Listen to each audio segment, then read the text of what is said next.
ओम नमो नारायणाय. मी योग सद्गुरू डॉक्टर कृष्णदेवगिरी, सदस्य मराठा विश्वकोश, महाराष्ट्र शासन, समुपदेशक, प्रबोधनकार, पर्याय उपचार पद्धती, हिलिंग पद्धती विशेष तज्ञ, निसर्गोपचार, ज्योतिष तज्ञ. चला तर आज आपण जाणून घेऊया, संगत खरोखरच महत्त्वाची गोष्ट आहे का? पाण्यात मीठ टाकले तर पाणी खारट होते, पाण्यात साखर टाकली तर पाणी गोड होते. पाण्याचा संग कोणाशीही होतो, यावर त्याची चव ठरते. चांगल्याची संगत केली तर 4 चांगल्या गोष्टी शिकायला मिळतात. वाईटाच्या संगतीत 4 वाईट गोष्टी आपल्याला सवयी लागू शकतात. पाणी बुडवू ये मिठाते, तव मिठची पाणी आते, तेवी आपण जलेनी अद्वैतवैते, नाशे भय. मीठ पाण्यात टाकल्यावर ते त्यामध्ये विरघळते, त्यामुळे ते पाणी खारट लागते. पण अशुद्ध मीठ त्या पाण्यामुळे शुद्ध होते. अशुद्ध मीठ शुद्ध पाण्यात टाकून ते शुद्ध करता येते. शुद्ध सात्विक वृत्तीच्या सानिध्यात राहिल्यावर आपल्यावरही त्या चांगल्या संस्काराचा प्रभाव पडतो. पण सध्याच्या युगात चांगल्या गोष्टी कोणत्या हे ठरवणंच अवघड झाले. मठ मंदिरात, धार्मिक स्थळी देखील भ्रष्टाचार बोकाळला आहे. अनेक वाईट गोष्टी धार्मिक स्थळी घडताना पाहायला मिळत आहेत. मी सगळ्यांबाबतीत बोलत नाही.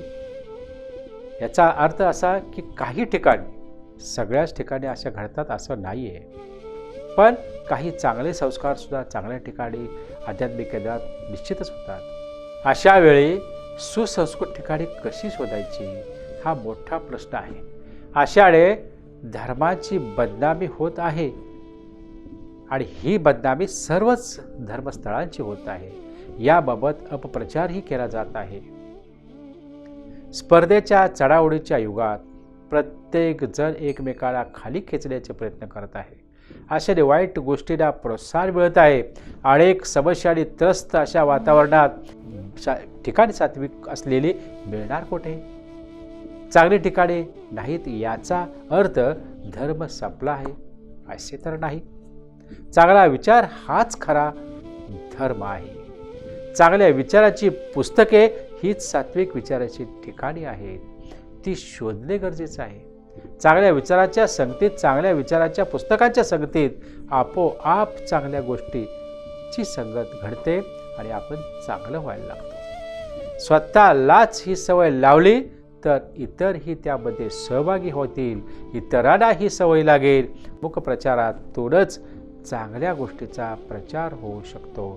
यातूनच चांगले व्यासपीठ उभे राहू शकते.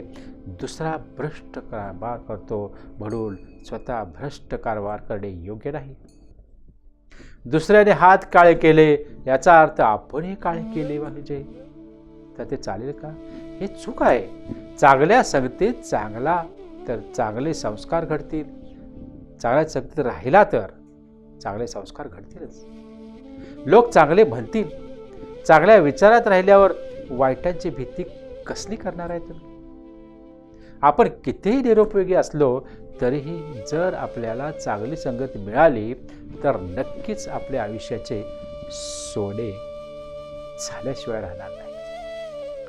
हे समजण्यासाठी मी पुढील उदाहरण एक देतो. एक कथा आठवली ते आता तुम्हाला सांगतो. बघा, चांगली संगत मिळाली तर आपण निश्चित देवाच्या जवळ राहू शकतो, यात शंका नाही. एक साधू रस्त्याने चालले असताना त्याला खूप ताण लागली. पुढे गेले तर एक कुंभाराचं घर लागलं. साधू तिथे गेले आणि पाणी मागितले. त्याने त्या साधूला आदरपूर्वक नमस्कार करून पाणी दिले. पाणी पित असताना अचानक त्याचं लक्ष बाजूला ठेवलेल्या मडक्यावर गेलं. एका बाजूला भला मोठा मडक्याचा ढीग लावला होता, पण एक मडकं वेगळं ठेवलं होतं. त्या साधूने त्याला विचारलं, का रे बाबा, इतकी मडकी एका बाजूस आणि ते एकच मडकं वेगळं का ठेवलेस बाबा? तेव्हा तो म्हणाला, महाराज, ते मडकं खराब आहे. त्याला गळती लागली आहे आणि म्हणून कोणी ते घेत नाही आहे, म्हणून ते वेगळं ठेवलेलं आहे. साधूंनी त्याच्याकडे त्या मडक्याची मागणी केली. तो कुंभार म्हणाला, महाराज, अहो, हवं असेल तर हे चांगलं मडकं इथं आहे ते घ्या. फुटकं मडकं घेऊन काय फायदा होणार तुम्हाला? ते साधू म्हणाले, देणार असेल तर तेच मडकं दे, नाहीतर चाललो. नाईलाज असतो त्या कुंभाराने ते मडकं साधू महाराजांना देऊन टाकले. त्या साधूने घरी आल्यावर त्या मडक्याला स्वच्छ धुतल्यानंतर आतून आपल्या मंदिरातील शिवलिंगावर बांधून ठेवलं. परिणाम स्वरूप कालपर्यंत कोणा एका कोपऱ्यात खितपत पडलेलं निरुपयोगी ते मडकं आज साधूच्या सहवासाने, संत समागमाने देवकार्य करू लागलं. मंदिरात येणारा प्रत्येक भाविक भक्त देवाच्या सानिध्यात यायचे तेव्हा त्या शिवशंकराच्या पिंडीला नमस्कार करताना त्या मडक्याला डोकं लावायचे आणि त्याचं मन प्रसन्न व्हायचं.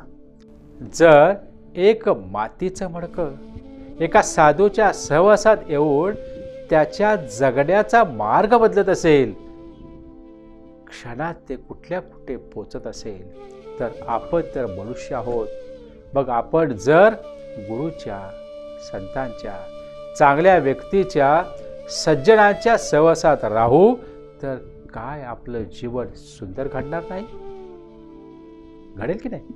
म्हणूनच संगत चांगली असावी. धन्यवाद. शुभम भवतो.